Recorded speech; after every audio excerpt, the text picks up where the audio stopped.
Ah, qu'il est agréable de profiter de cette ambiance bucolique sur les bords de la Loire. Ah, il faut dire que l'endroit est plutôt agréable, surtout en été.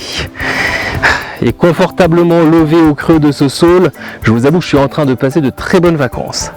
Au fait, est-ce que vous saviez que le saule a des origines celtiques et qui signifierait d'ailleurs proche de l'eau?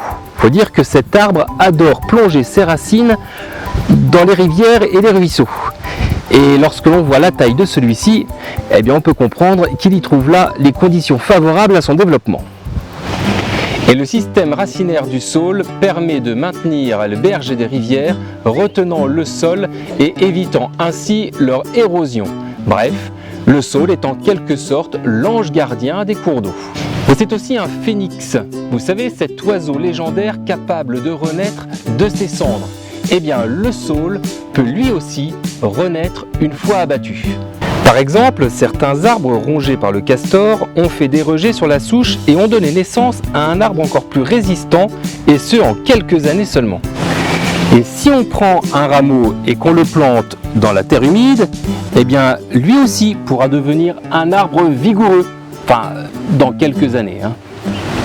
C'est Pierre-Joseph Leroux, un pharmacien qui en 1829 a réussi à isoler la silicyline après avoir fait bouillir de l'écorce de saule blanc dans de l'eau.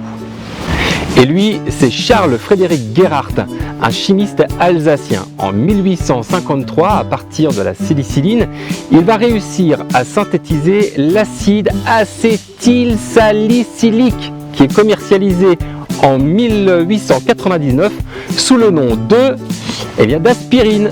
Et oui, l'aspirine, ça vient du saule.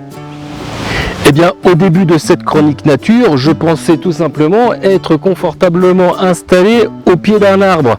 Mais en réalité, je suis adossé contre un arbre qui a de super pouvoirs, un super héros en quelque sorte.